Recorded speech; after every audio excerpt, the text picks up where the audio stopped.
Less than a week away from the elections, one of the most closely watched races in Erie County is the contest for the bench of the Erie County Court of Common Pleas, where candidates Emily Moskow-Mirsky and Jeremy Leitner faced off in a judicial forum tonight at the Booker T. Washington Community Center. Our Mackenzie Robson was there tonight. So, Mackenzie, what was a big concern from residents at tonight's forum?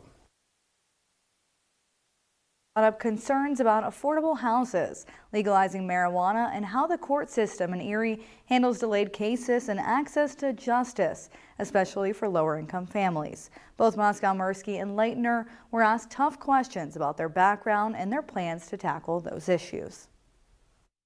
The Booker T. Washington organization hosted a judicial candidate forum where contenders for Erie County judge discussed their qualifications and approaches to justice. Emily Moskow-Mirsky highlighted her decade of experience in both private practice and public defense, representing children and parents in crisis, while Jeremy Leitner pointed to his role as trial chief deputy district attorney in Erie County, emphasizing his courtroom experience and commitment to fairness.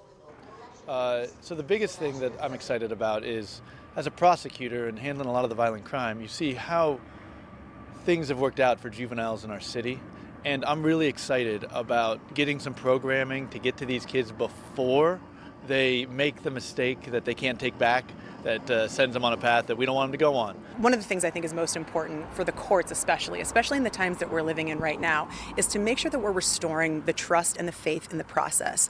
Right now we're seeing a lot of distrust in the system in general, and I think the role of the court is to make sure that transparency and full explanations happen to the people that come before it.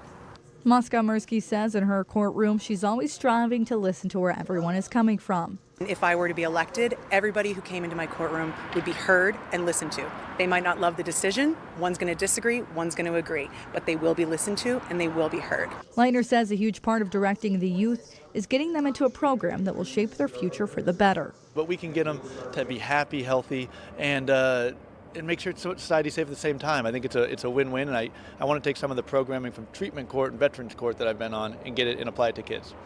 I asked both candidates how they plan to continue serving the community if they are not elected. I've been involved in the community and would continue to serve in whatever capacity that either as a judge or as an attorney, because that's just something that we believe, my family and I believe, is so important. I've been a public servant my whole career. I'd like to be a judge. I think I can do a little bit more for the community as a judge. But I tell people, I don't know if I'm supposed to, win or lose, I'm going right back to trying to make our community a better place, whether it's the DA's office or as a judge. Complete team coverage starting with Erie News Now sunrise and continuing throughout the day. You can also visit our website for the latest updates and election results. Philip.